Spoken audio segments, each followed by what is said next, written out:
Cities are even more important. He then dug the roads and the workers threw gravel on them. The salamander set them on fire and the two colored balls came and told Liam they had prepared food for them. Liam told them he was hungry and was about to take some food but then reconsidered and told them it wasn't enough for them at all and that he would eat later. He slept on the new road and thought it wasn't good enough. He asked the salamander to throw fire on the road again and the gnomes to cast their spells on the road once more. He then used the toolbox to pour water on the road which dried quickly. He said, "Some roads suffer from erosion but this road he made couldn't be exposed to that." He told the girl he remembered this when he saw the two colored balls dirty. The next day he paved the roads again. Liam went to the forest and tied a rope between two trees. The girl asked Liam what he was doing. He said he wanted to make a bed and tried to sleep on it but fell off the rope. The girl asked Liam if he was training. He said that was correct and told her that the training Ridden assigned him was to allocate the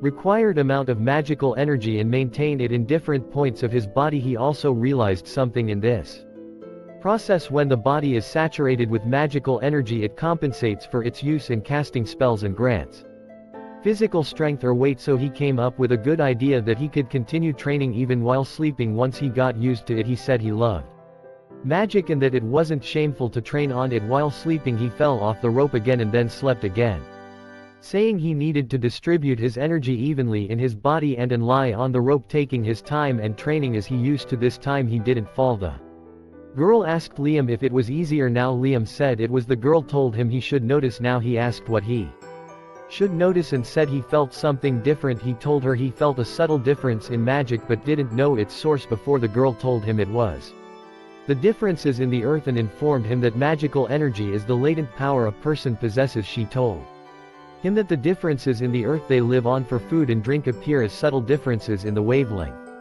of their power. Liam used the power of the earth and discovered spies from the 3 cities around him. This way he told her that many spies came from other cities, not just the beautiful kingdom. The girl told him they didn't know he knew they were spies and the power might be a deterrent but not light. She informed him that the number of soldiers the army had was exactly this power. She asked him if he would want to invade a country with 100 million soldiers. He said that was impossible and then said to himself that if the 3 countries were monitoring him it meant their enmity towards him was stronger and the best way to assess the enemy's combat power was. We moved to Scarlet's house and Liam asked Scarlet how much military power the 3 countries had and how many soldiers they had. Scarlet told him that since the 3 countries keep each other under control and if they conflict with each other the beautiful kingdom provides 20,000 soldiers while Cristodora provides 50,000 soldiers. Liam asked Scarlet what if they didn't conflict. Scarlet told him that if they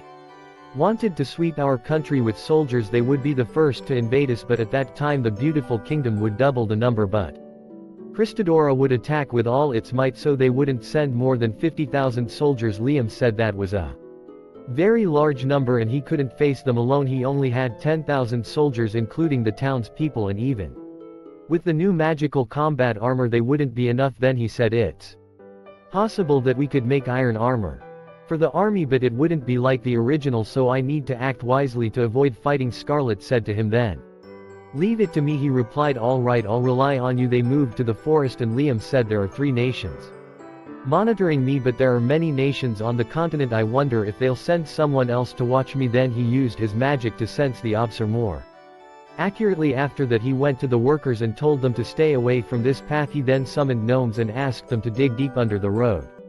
When they did Liam went down and found energy stones made of mithril. He said he felt them when he was sensing the observers and believed this was a very large amount of the metal. The girl told him now you can make original armor for the warriors and this will compensate for the difference in military strength. Liam went outside and Scarlet came to him. He said please spread the news that we have a large amount of mithril and we make protective armor for our soldiers. We'll also have some left and this will become the foundation for our nation. Liam said he stopped paving the ground and focused on extracting mithril from the earth. Rina said with this amount we can make a lot of armor for the soldiers. Liam replied of course we'll make enough for that. Rina added this is partly due to your skill in refining raw materials. Liam transformed it into thin ingots and told Rina he felt its weight even when he only had a little of it. He then said he needed to temporarily stop repairing the land while purifying it of energy materials. Rina said I wish we could help. He asked can't 1,000 people use Magic, she replied, of course after contracting with you many gained the ability to use magic but we lack magical books. Liam said indeed and remembered when he learned magic from books. He then explained that this ring was an encyclopedia of spells but lending it wouldn't help. Rina said I wish we could produce magical books in large quantities. Liam explained that the ancient magical encyclopedia was made of mithril storing all magical knowledge. He had turned every spell he knew into a book and told Rina he could do that. He suggested building something like a temple underground instead of making individual rings. He explained that the ruins below were an ancient storage device and if they built one and everyone trained together but they couldn't. Then he asked Rina, can you use any magic? She replied, yes, ice magic. He said good and they moved on. Liam asked the salamander to melt the road's surface and the mithril ore. He then asked the gnomes to remove the surface again and cover it with a thin layer of mithril. He cast a spell on the mithril and then they would repair the land more strongly. Rina asked Liam, what are you doing? He told her to stand there and when she did he asked, do you feel it? A force appeared beneath Rina and she told him she felt a very strong power and the spells in her mind awakened. She then cast an ice spell and was amazed at her ability. Liam said this is exactly what I wanted and explained he used magic to turn the thin mithril into an ancient storage device, placing it under the city's roads to help anyone learn spells. Rina said this is what you were thinking, you're good. Liam he replied, but we'll have to repair all the roads again. Then Liam gathered everyone and asked them to cast spells on him. While he deflected them, Rina said now everyone is using magic. Liam explained because I plaque the storage devices underground and everyone living here is also a bearer of a magical book. Rina said now everyone here will defend the city. Liam said not just that and asked her to stand there. When she did he asked her to cast a telepathy spell on him. Rina said I don't know this spell but I can use it too. I think it's similar to the telepathy spell I used.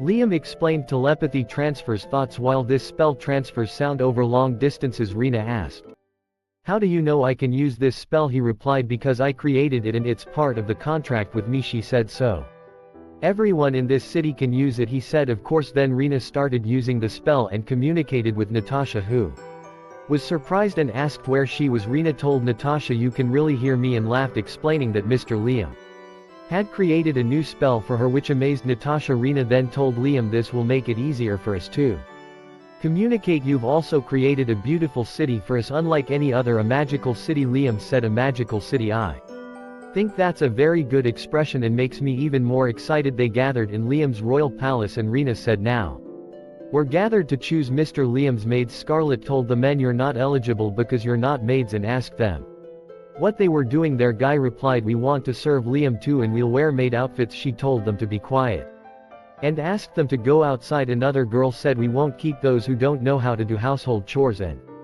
pointed at Scarlet. Scarlet said but serving Liam is my duty. Natasha said I serve him all the time too. You should return after learning to take care of yourselves first, which led to them leaving. Only the elves remained and one said I lost weight to fit into the maid outfit. Another said it's good I learned household chores. Rina told them we'll choose through a lottery to be fair and after the selection they were happy to be accepted as Liam's maids. One said it's good I'll be in charge of laundry and added she could already smell Liam's clothes. Another said I'll cook delicious